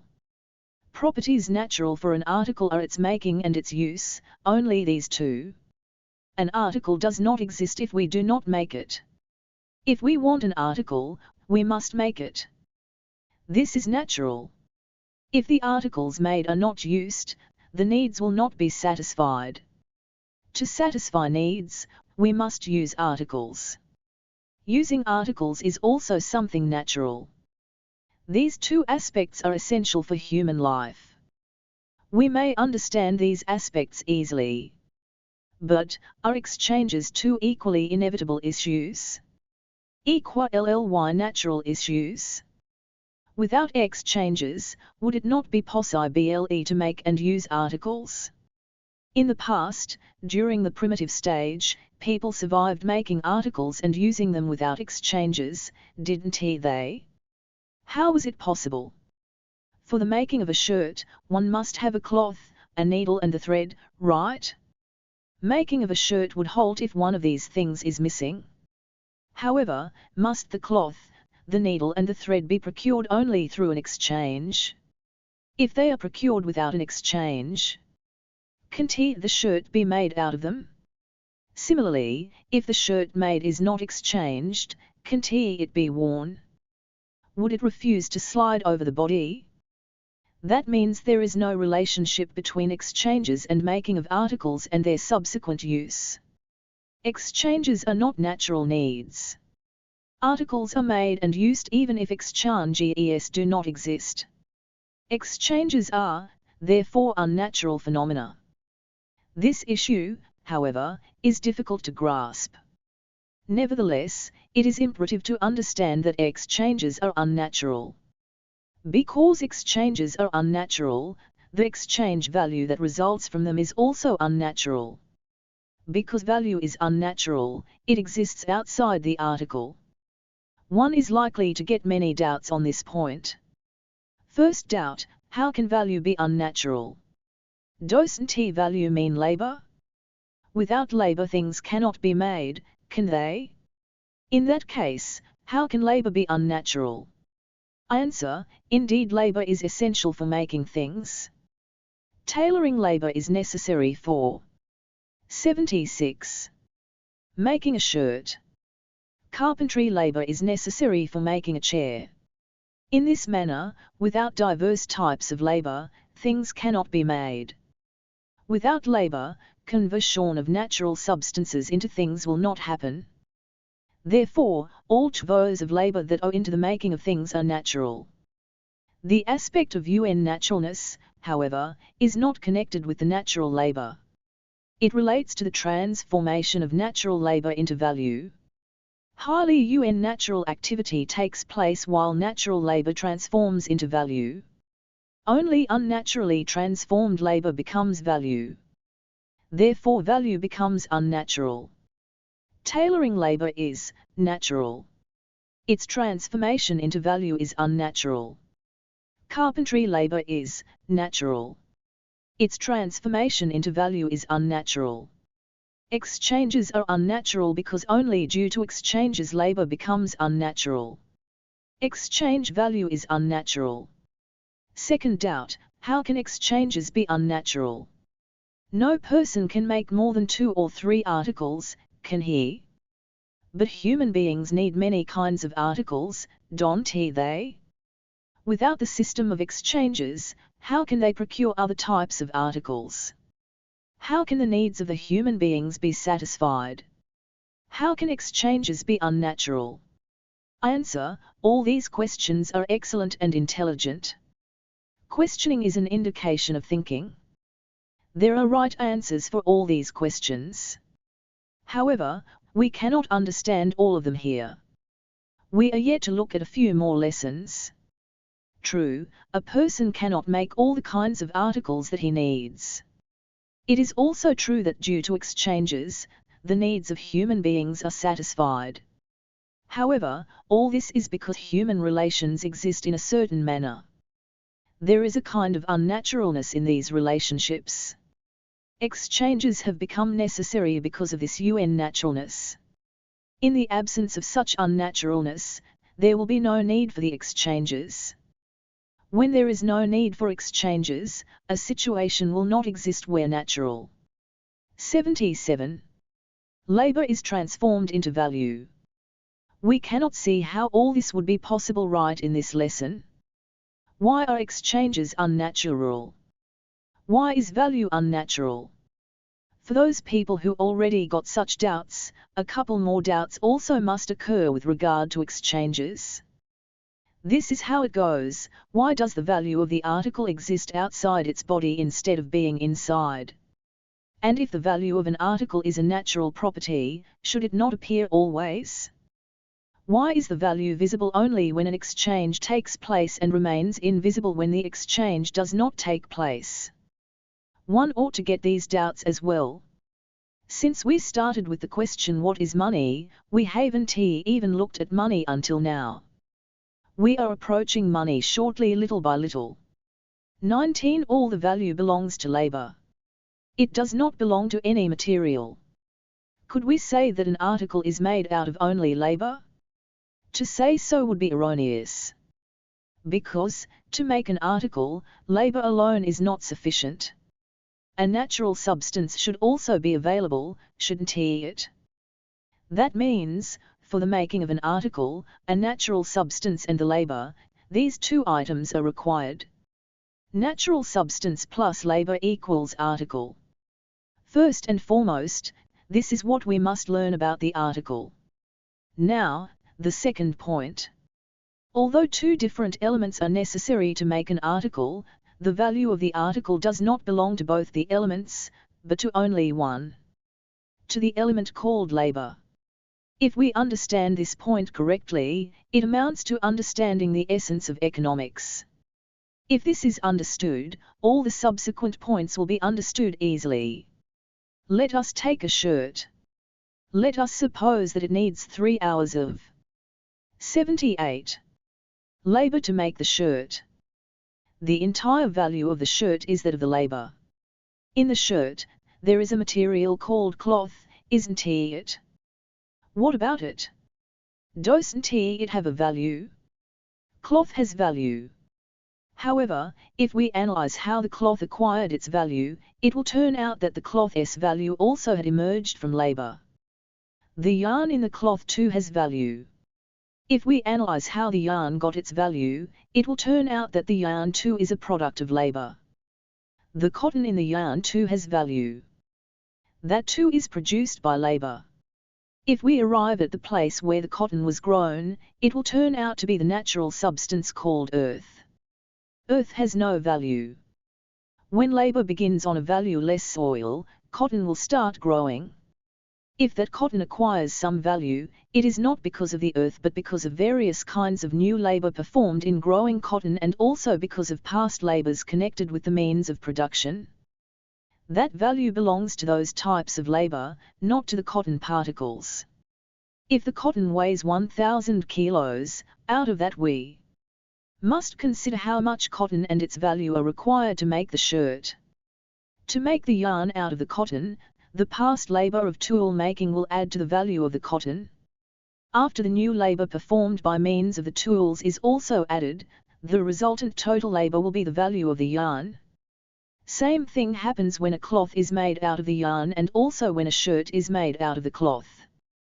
As the same process takes place at every stage wherein the past labor of the tools and the new labor performed by means of the tools will add to the past labor of the raw materials, the mass of labor would increase and as a consequence, the value would increase. If the value of a shirt is 3 hours labor, it would mean that, beginning from the time of growing cotton, to which other types of labor are added in the subsequent stages, the final value would become 3 hours. This means, the entire value belongs only to those types of labor which took place starting from growing the cotton to tailoring, but not to any material present in the shirt. A shirt is 79. Composed of some cloth, thread used in the stitching, buttons stitched onto the shirt and the stiff material inserted into the collar, so on and so forth. Value, however, doesn't belong to any element of any of these materials. To understand the value of a thing, one must start from the latest, newly performed labor and go backwards examining all the types of past labor. When we say, past labor, up to which point in the past should we go? One must go up to the point when we find the natural substance. We must arrive at the point where the initial labor was performed. While moving backwards, all along the way, we must keep subtracting the types of labor added through the raw materials and the tools and see what would remain finally. If we move backwards examining the past phases of a shirt, we would find cloth behind the shirt, yarn behind the cloth, cotton behind the yarn, and the nature-given earth behind the cotton. This is how we find things. For any article, if we examine the past phases, we will find a phase where no labor is present. There appears a natural substance. If some labor is spent on this natural substance, it means that new labor is done where old labor does not exist. A tree in the forest and fruits on the tree are natural substances. They have no value. If a person goes up the tree, picks a few fruits and brings them down, all that would be new labor. There is, however, neither raw material nor tools. This means that new labor takes place in the absence of old labor. That is where labor began. If we examine this, we would understand where value has come into existence. We will know that once labor had taken place, that labor alone will be considered as value. Looking at a pot, a chair or any other article, we would presume that its value belongs to its body, to the materials in its body. Value, however, doesn't belong to any material. This is not the case with the pot alone or with the shirt alone. That is how it is with a gold ornament or with a huge 7-storied building. That is how it is with a ship or an aeroplane. It does not matter whether the article is larger or smaller. Same thing applies regardless of how large the 80 article is. The value of an article is a part of the total of lakhs and crores of labor hours spent in various stages of its making, for making its raw materials, its tools and its auxiliary materials. That portion of the total labor itself is the value of that article. Questions and answers 1. Is labor visible? O. Any labor and every labor is definitely visible while it takes place.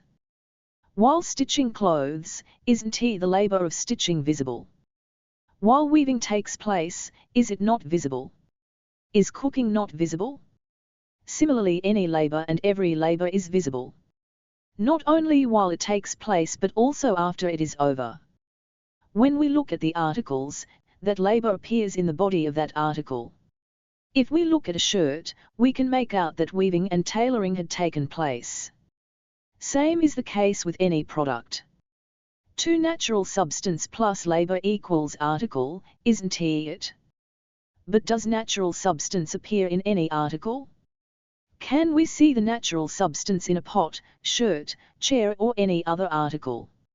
If it is in the body of the article, we cannot see it. If it is not in the article, we can see the natural substance. If we look at the soil, it is a natural substance. If we look at a forest and a hill, they are natural substances. If we look at a leaf or a fruit on the branch of a tree in the forest, they are natural substances. If we climb the tree, pluck the fruit and bring it down, then it is no longer a natural substance. That fruit is not something which remained as it appeared in nature. That fruit is a substance which came down by means of a human being's labor. The earth that appears in the pot is not a natural substance.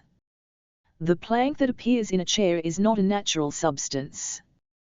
We cannot see natural substance in any article. Look at an article, only raw materials appear. But if we take out labor from those raw materials, then we will go to the natural substance. If the natural substances do not exist, we cannot make raw materials. Hence, we say natural substance plus labor equals article. This does not mean that natural substance appears in the article. 81. 3. What is the natural substance in a shirt? A cloth is present in the shirt. Yarn is present in the cloth. Cotton is present in the yarn. Nothing is present in the cotton. But that cotton is not a natural substance. Natural substance does not appear in any article. Only raw materials appear. For isolating the stitching labor from the shirt, go to such a stage where there will be no labor. Where will you go? If we proceed further by taking out each kind of labor from the shirt, we will reach cotton. If we take out the agricultural labor from the cotton as well, we will reach soil. To a soil full of stones and rocks where no agricultural labor had taken place. But that earth is not present in the shirt. 5. A shirt has to be made.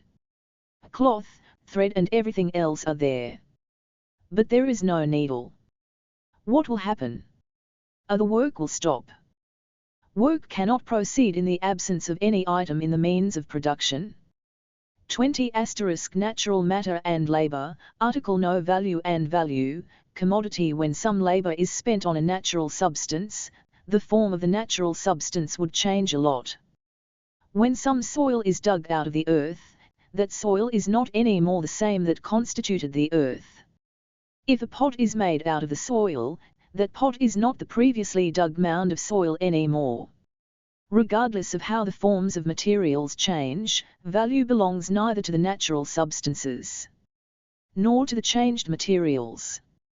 Move backwards examining the value of a ship or an aeroplane. The story of that value would move farther and farther backwards until it arrives at the earth or at the metal mines in the earth.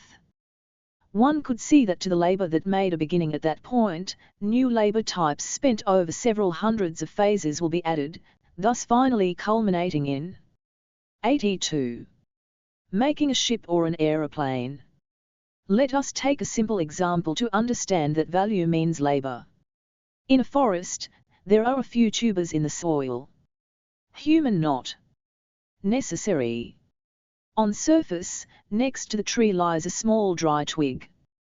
That tree too was not grown by human beings. The twig on the surface of the earth too is a natural substance. That too has no value. Using that twig as tool, let us say a person dug the tubers out and laid them on the surface. It took 1 hour to do this work. It means that person performed 1 hour of digging labor. Since no raw material is involved in the digging, no labor will be added. Expend any labor for the tubers to grow there. The tubers grew there naturally. The soil and the tubers are natural substances. They do not have a value. To dig out the tubers, a tool is the ground. Beings did for the raw material. Although a tool is involved in that work, no labor will be added for the tool either, since it was not made of labor. The labor spent on digging out the tubers is only 1 hour. Are the tubers laid on the surface natural substances? No. They are natural substances as long as they are in the soil and as long as they remain in the form in which nature created them. The tubers taken out as a result of some labor are not natural substances anymore. Now they are materials made out of labor or a thing. Imagine we removed labor from the tubers that are brought out on the ground, and it appears as if labor had not taken place. Then the tubers would still remain in the earth. Tubers in the soil plus some digging labor equals tubers on the surface.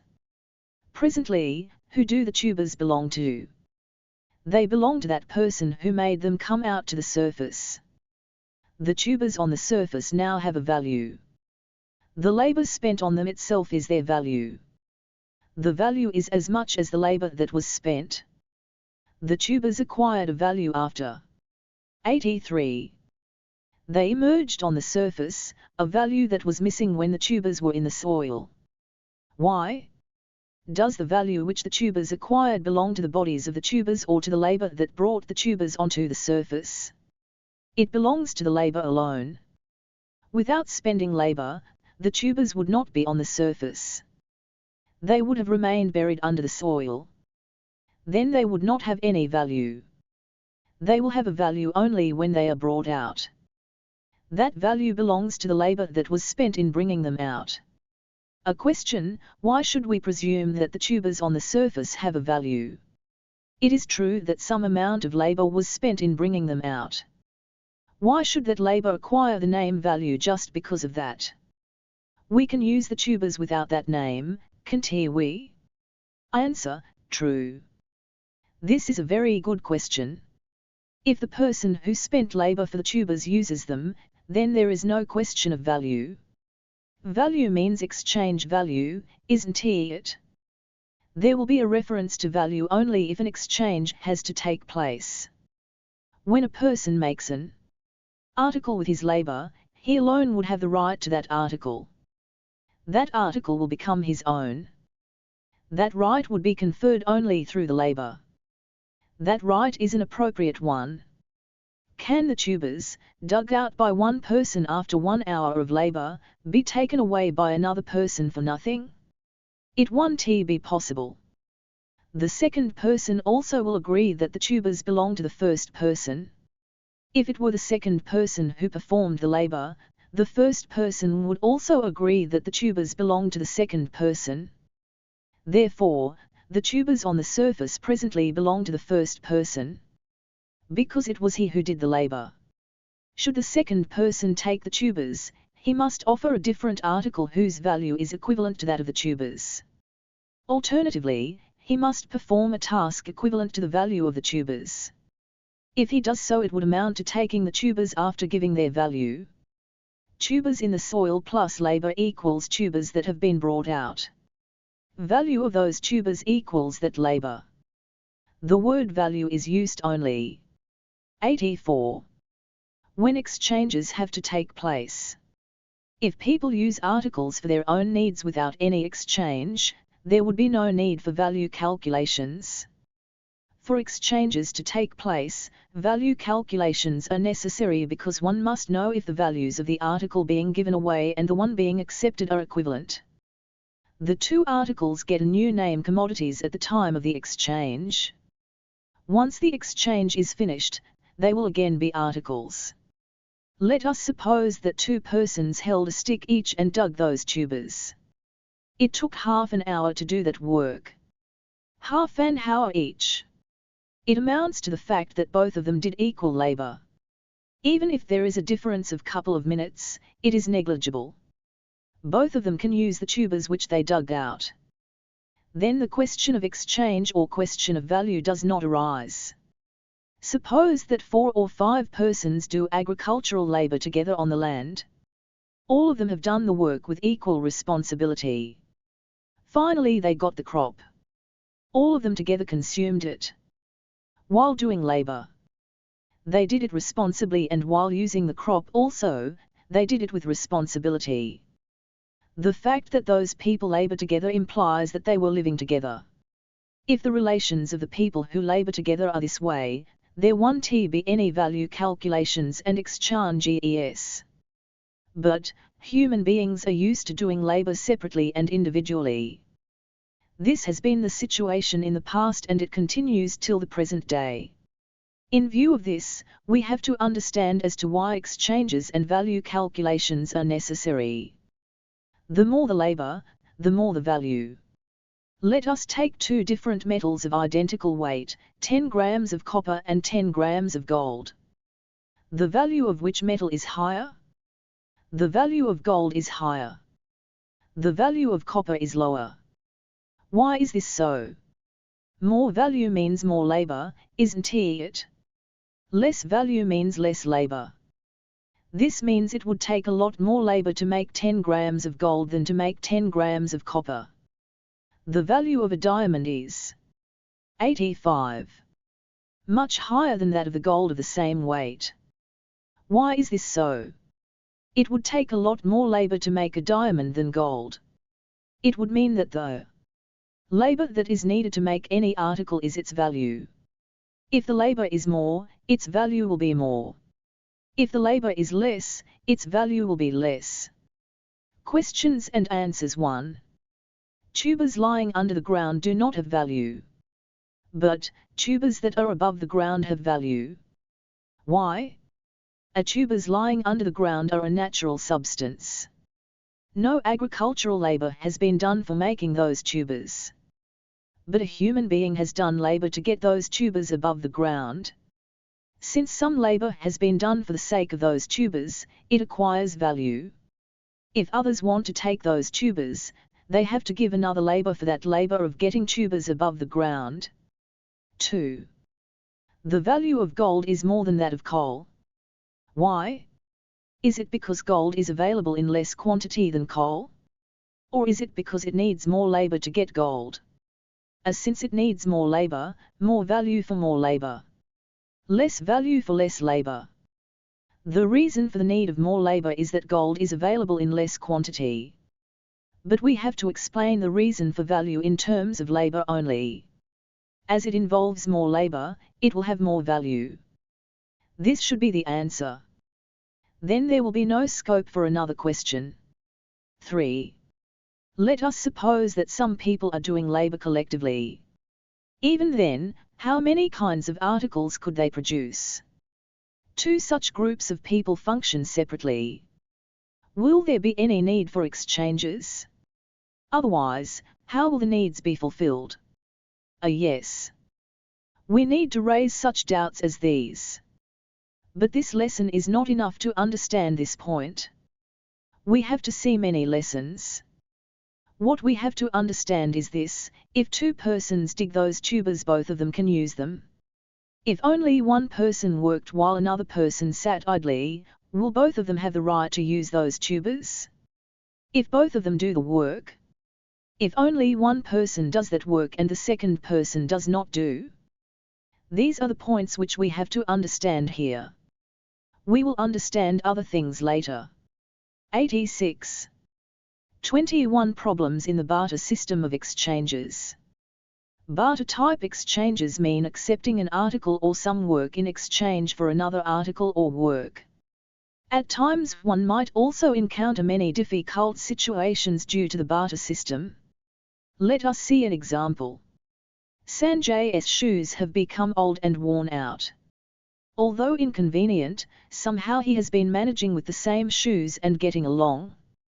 One day, he found time, took a new pot along, went to the shoemaker Myra and said as usual, "Give me a pair of shoes." Myra smiled and said, "We don't need a pot right now, Sanjay. The old pots are just fine." Sanjay too smiled and said, "Don't you need it now? Is that so? Never mind. Tell me what you need. I will bring it and take the shoes." "What do we need?" "I was about to go out to get Jaggery. My wife said that she would go out herself in the morning. Let me ask her whether she did go or not." "Hold on." While Myra was about to call out for his wife, she herself arrived. "How could I go? If only I could get out of this toiling. I have been thinking of going after boiling the grams just now," she said. Sanjay rose happily, picked up the pot from the floor and said, "No problem. Why do you have to go now? I will bring sugar and take away the shoes. I will come back in a second." Saying so, he briskly left to see the Jaggery maker, Venkana. "Venkana, take this pot and give me Jaggery. Actually, I went to Myra for the shoes. But he does not need a pot, he wants Jaggery. I agreed to bring Jaggery and I am here for the same." 87. I have to carry sugar with me, give it to Myra and collect shoes. Venkana. It has been too troublesome since my shoes are torn. When I went to dig soil, there were too many thorns there. I have a real tough time as I don't have shoes. Let me have the sugar quickly, so that I can leave." I have a lot of work pending with the soil, he said quickly. Venkana, the jaggery maker, looked a little uneasy. Alas Sanjay, we too don't need the pot. Only the day before yesterday my wife brought 2 pots and 2 pans from your younger brother's house, he said. Sanjay grew a little worried. You too don't need a pot? My goodness, what should I do now? I thought of leaving early. All right, tell me what you need. I will get it for you. Take jaggery for Myra, wear shoes and leave for my home. Tell me quickly what is that you need, he hurried. Hey, come here, Venkana yelled fondly for his wife. You wanted a broom or some such thing? Do you want me to get one? He asked. She arrived sweeping with a new broom and beating it with her hands. She said, I brought a broom only yesterday, but I need a small winnowing basket. The old one has got holes in it. Please bring me a winnowing basket, brother Sanjay. Sanjay quickly picked up the pot. You want a winnowing basket, right? It is not a big thing. I will bring it from Viramar. Venkana, please weigh and keep the sugar ready for me. I must leave for my home quickly. Saying this, he walked briskly and crossed the threshold. Venkana called out loudly from behind, Look Sanjay. All right, take sugar and collect the shoes. We will think about the winnowing basket tomorrow, he said. Never mind, why roam around again tomorrow? I return in a second with the winnowing basket. Saying this, limping with sore feet, Sanjay somehow managed to reach Viramar. He quickly recounted the matter. Look Viramar, how my shoes are broke and how my feet are cracked. It has become an ordeal to set feet on the floor. I have to take your winnowing basket and give it to the jaggery owner, take their sugar and 88. Give it to the shoemaker and then only I can collect my shoes. Look out for a hard winnowing basket for me, Viramar. I have been roaming around for long. Must go quickly. I have a lot of work at home, he said, and squatted on the ridge. As Sanjay narrated his woes, Viramar lent him a sympathetic ear. Alas, you didn't get the shoes, poor thing, she kept saying all along. Haven't we stopped drinking water from the pot a long time ago, brother Sanjay? Haven't all the people at home been suffering from the menace of asthma? Subaya, the quack, advised us not to drink cold water. We removed all the pots and stored them up in the loft. What shall we do with a new pot? Well, take the winnowing basket if you need it. We will settle the account later, she said affectionately. Sanjay listened to all this quite perplexed. You too don't need a pot? Stopped using pots. What is this? Then, how will I get shoes? Even if I take the winnowing basket from you now, what can I give you later? You folks have stopped using pots, haven't you? Very funny. Well, will you tell me what you need? Nay, I shall go home. How much longer can I roam on like this? Saying this, Sanjay kept the pot on his shoulder and turned back. In the meanwhile, Viramar picked up a large winnowing basket from the stack and offered, Take this, brother. No, sister.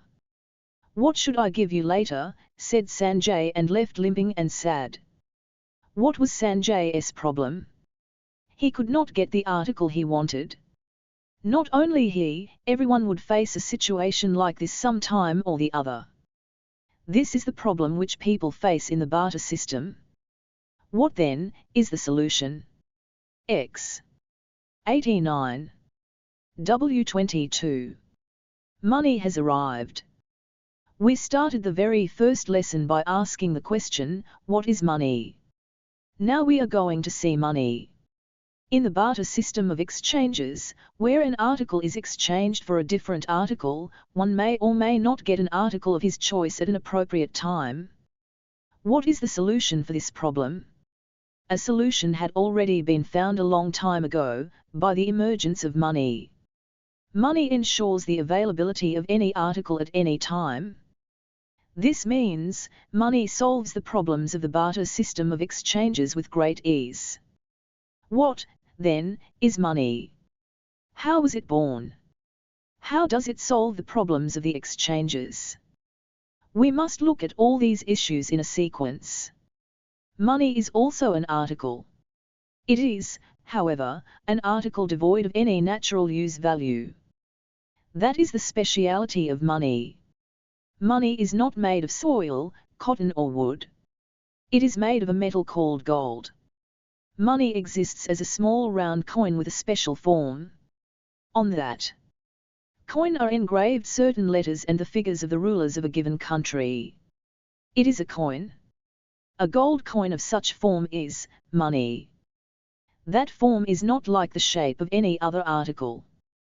That coin has got a name of a rupee. That coin is 1 rupee. How was the money born? It was born out of the exchange relations and only for exchange needs. Materials like coal and oil are available inside the earth, aren't they?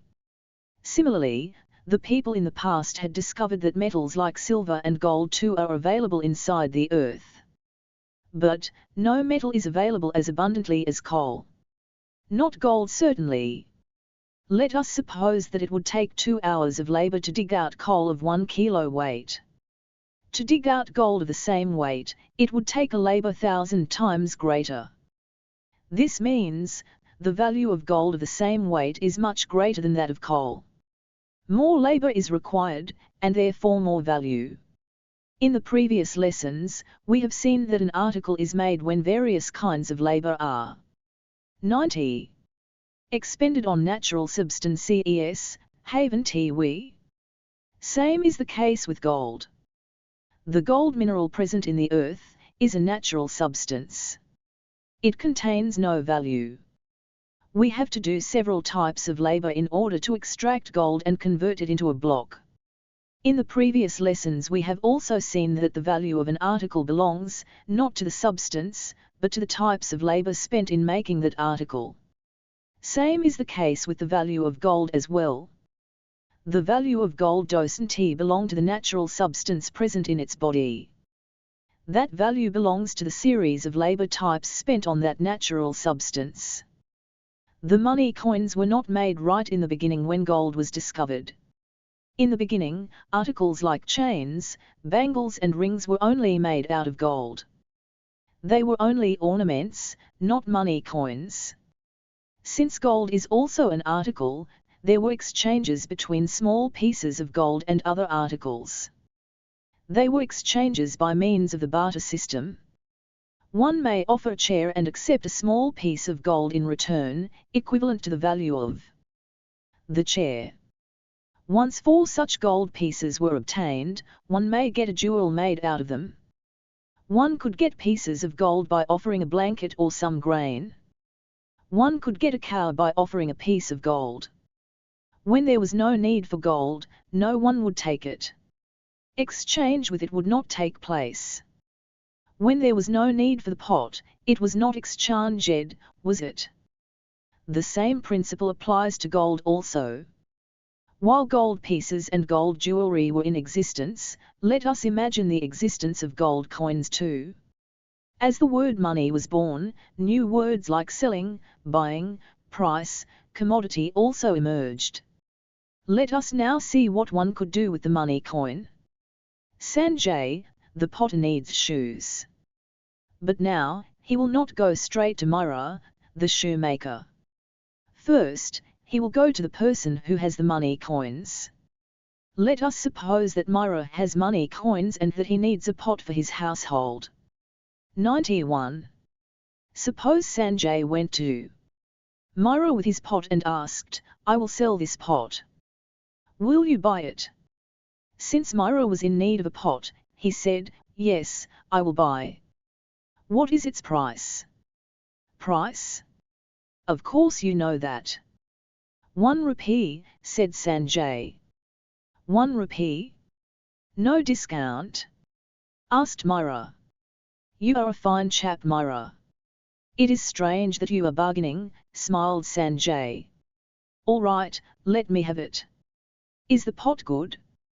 Hope there are no holes and cracks, said Myra, and took the pot and checked its whole interior. He kept the pot beside himself, pulled out a small pouch from his waist and took out a coin from it. There you go, 1 rupee, he said, and put the coin in Sanjay's hand. Sanjay immediately touched each of his eyes with the coin, placed it into the loincloth around his waist, wound the cloth several rounds and fastened it so that the coin won't fall down. I shall go now, Myra. He left the place with a smiling face. What has happened between Sanjay, the potter, and Myra, the owner of the money coin? An exchange took place between Sanjay's pot and Myra's money coin. It means the pot had as much value as the gold coin had. Hence, there was an exchange between the two. Sanjay sold the pot and received money. Myra bought the pot and gave money. If we know that money means gold coin, it does not mean that we know about money fully. Questions and answers. 1. What is money? We simply know that even money is something made of labor and it is a coin made of gold. We do not know more than this. 2. What is selling? What is buying? Selling means giving an article and taking money. Buying means giving money and taking article. 92. 3. An exchange takes place between an article and money. Who performs the act of selling? Who performs the act of buying? The person who gave the article performed the act of selling. The person who gave the money performed the act of buying. 4. Sanjay, the potter, has 1 rupee with him. How did he get that money? Sanjay got that money by selling some pots which he made. 5. What is price? Is it value? Yes. Another name of value is price. But when we speak of price, it indicates that an exchange had taken place not between 2 articles but between 1 article and money. 6. If someone gives a pot and takes shoes in return, does it not mean that the pot is sold and the shoes are bought? Yes, it does mean that. But, in the barter system of exchanges we don't find terms like selling and buying. These terms came into existence only when exchanges took place between articles and money. 23. What do people do with money? Sanjay wanted shoes, didn't he? Then why did he accept the coin? What will he do with the coin? After seeing what Myra did, we should not get this doubt if we think cleverly. What did Myra do with the money he had? He gave it off and bought a pot, didn't he? Likewise, Sanjay would also do the same thing with the money he got. Can't we imagine that? Just as Myra purchased the pot by offering the money, Sanjay too will offer money and purchase the shoes, won't he? In the first place, why was that money coin with Myra? How did he get it? If one gets these doubts before Sanjay came to Myra, indeed they are smart questions. But, if one still continues to have these doubts, even after seeing Sanjay, then they are unwise doubts. If one knows how the money coin came into Sanjay's hands. 93. One can also understand Surana's case. How did Sanjay get the money? He got it by selling his article. Myra too must have got it in a similar way. Myra too must have sold an article that he made. And must have earned the money. Can't we understand this much? If we apply our thought and get hold of the fundamentals, we will be able to understand everything. However, by looking at money we cannot understand what kind of articles Myra would make. We must therefore assume that Myra would perform a certain kind of work. Let us suppose that Myra would grow corn and that he earned 4 or 5 rupees by selling a small quantity of the corn. This means, he gave 1 rupee out of that money and bought the pot. How would anyone get money? Only by selling some kind of an article. We said that prior to the exchange between the pot and money, Sanjay himself came to Myra with his pot. However, it doesn't mean that it should always happen like this only. Myra might go to Sanjay with his 1 rupee and ask for the pot. It doesn't matter who goes to whom. The main point is that an exchange has taken place between the pot and the money. Alright, Sanjay got 1 rupee by selling the pot. Now, what will he do? Will he put that rupee in a trunk? If he puts the money in a trunk, how will he get the shoes? Even if he puts that rupee away for 4 or 10 days, finally he has to take the rupee out of the trunk. Sanjay needs the shoes urgently, doesn't he? Hence he left for the shoemaker Myra immediately with the rupee fastened in his waist. Myra, I want a good pair of shoes. What is the price? He asked. Don't you know that? Why do you ask as if you are a new customer? Isn't it 1 rupee? Said Myra. 1 rupee? Of course I know. Asked just to see if there has been some reduction, said Sanjay. You are bargaining like a stranger, said Myra smiling. All right, take the money. Saying this, Sanjay took out the rupee from the folds of the cloth fastened round his waist and placed it in Myra's hands. He collected a pair of 94 shoes, wore them right away and left quite delighted. When Sanjay goes to Myra to buy the shoes, will Myra refuse to accept the money? Will he say, now I do not need gold coin? I want to give you shoes. I don't want gold. He want. Myra knew what Sanjay was going to offer. It was not an ordinary piece of gold. It was money. It was money coin. He knew what people would do with it. In fact, Myra made several pairs of shoes only for sale. The more the number of buyers, the happier he would be. While accepting money, he knew how it would be useful for him later on. Therefore, he took money and gave shoes. Sanjay once faced a lot of difficulty in getting shoes, although he was in a great need for them because of the barter system, didn't he? Now, in the money system, has he faced any such difficulty? No. He could get shoes very easily. First, he got money when his article was sold. Later, when bought with the same money, he got the shoes. Sanjay was a seller when he sold his pot and a buyer when he bought the shoes.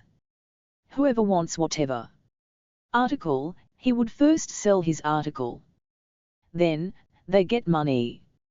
Later on with that money, they will buy the article they need. In this manner they get the required article easily by means of 2 exchanges only. If it were the barter system, one may or may not get immediately the article one is in need of. Why is this difference between the barter system and the money system? What is the difference between money and ordinary article which is not money? Take an ordinary article like a pot or a pair of shoes. It will have some kind of a natural use value. The values of such articles will not create any problem for an exchange to take place between such articles. The problem will arise due to use values only. Suppose when the potter was in need of the shoes, the shoemaker was not in need of the pot. Which of the properties of the pot is objectionable for the shoemaker to accept the pot? Not the value of the pot. The pot too contained as much value as the shoes. If the shoemaker gives shoes and takes pot, he can get 95 back whatever value he gave. Therefore, the problem is not of the value. The whole problem is with the use value which the pot gives. The shoemaker presently doesn't need it. If an exchange has to take place between articles having natural use values, a problem will arise from the very use values. Although the articles possess value, there exists a use value associated with it, and hence the problem will be with that use value. If exchanges have to take place between articles, their use values will stand as a hurdle, sometime or the other.